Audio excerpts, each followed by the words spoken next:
చదువు ఒక్కడ హాస్టల్ మరో కాడ. The Hyderabad public school Ramanthapur.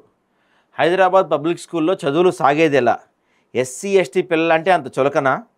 Direct admission పొందిన పిల్లలకు పబ్లిక్ స్కూల్లోనే హాస్టళ్ళు, పేదోడి బిడ్డలకు బడి బయట వసతి. ఇదెక్కడ న్యాయం అంటున్న మేధావులు.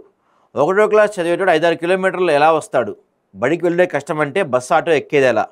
రోజుకు 60 నుంచి 100 రూపాయలు పెట్టుకోవాలన్నా? అధికారులకు కనీస సోయి కూడా లేదా? మళ్ళీ ఇది హైదరాబాద్లో ఒక పెద్ద స్కూల్స్ ఇది ఒకటి కదా, తోపు స్కూల్ అని చెప్పుకునే స్కూల్స్ ఇది ఒకటి కదా. ఇక్కడ అడ్మిషన్ రావాలంటే మనలాంటి సామాన్లకు రాదండి. హైదరాబాద్ పబ్లిక్ స్కూల్ అడ్మిషన్ కావాలంటే ఎమ్మెల్యే, ఎంపీ, ముఖ్యమంత్రి రికమెండేషన్ చేస్తే కానీ ఆ సీట్ రాదు. తెలుసాడా?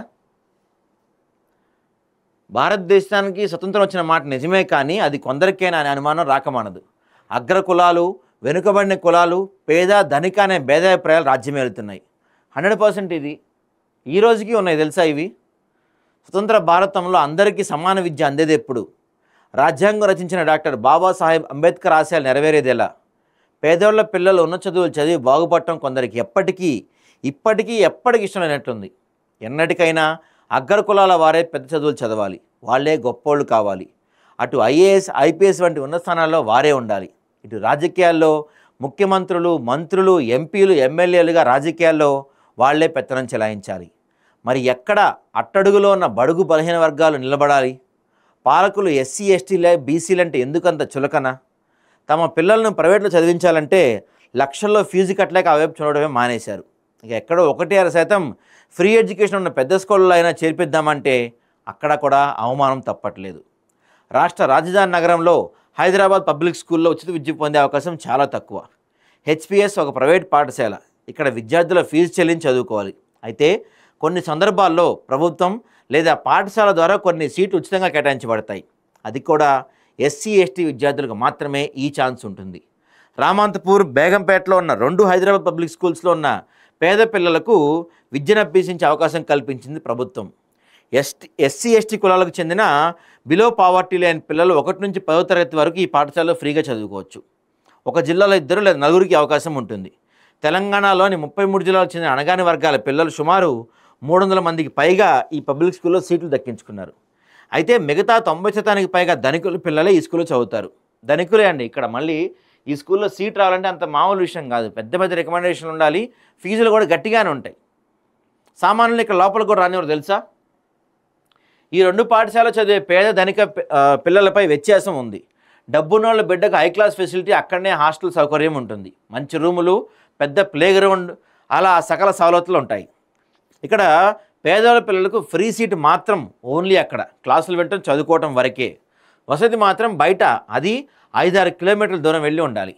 రామంతపూర్లో పబ్లిక్ స్కూల్ చదివే వారికి తార్నాక, హబ్సిగూడ, లాలాపేట ప్రాంతాల్లో బాలుర, బాలికలకి గవర్నమెంట్ వేరువేరు హాస్టల్ వసతి ఏర్పాటు చేస్తే అక్కడ ఉండాలి.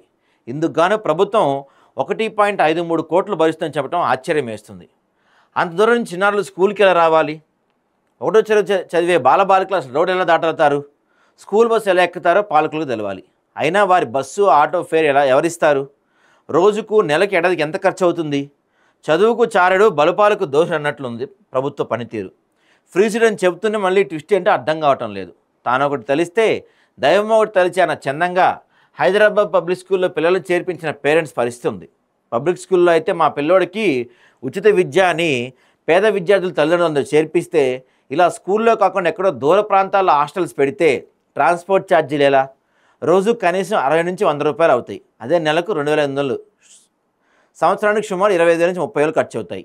ఈ డబ్బులు పెట్టుకుంటే మేము మా ఇంటి పక్కన ఉన్న చిన్న చిన్న ప్రైవేట్ బడిలో చదివించుకోవచ్చు కదా అని తల్లిదండ్రులు అభిప్రాయపడుతున్నారు.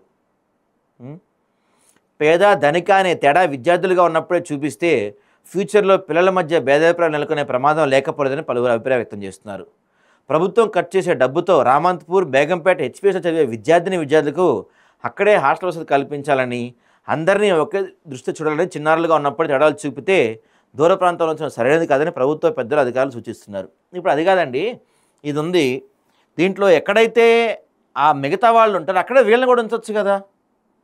దానికి గవర్నమెంట్ డబ్బులు పే చేయొచ్చు కదా. అందులోనే ఉండే హాస్టల్స్లో మిగతా పిల్లలతో పాటు వీళ్ళని కూడా ఉంచి దానికి గవర్నమెంట్ డబ్బులు పే చేయొచ్చు. ఎక్కడో ఇప్పుడు రామంతపూర్ నుంచి హబ్సిగూడ, తార్నాక ఇక్కడ ఉంటే ఫస్ట్ క్లాస్ పిల్లలు ఎట్లా వెళ్తారండి అక్కడికి? 1వ తరగతి పిల్లలు వాళ్ళకి వాళ్ళకి ఆటోలో ఎక్కడో రాదు కదా. ఎవడన్నా ఈలోపు ఈ దారిలో ఎవడన్నా కిడ్నాప్ చేస్తే మినిమం కనీసం సోయి కూడా ఉండకుండా ఇట్లాంటి పనికిమాలిన ఆలోచనలు ఎవరిస్తారు ప్రభుత్వానికి అర్థం కాదు నాకు ఇప్పటికి కూడా.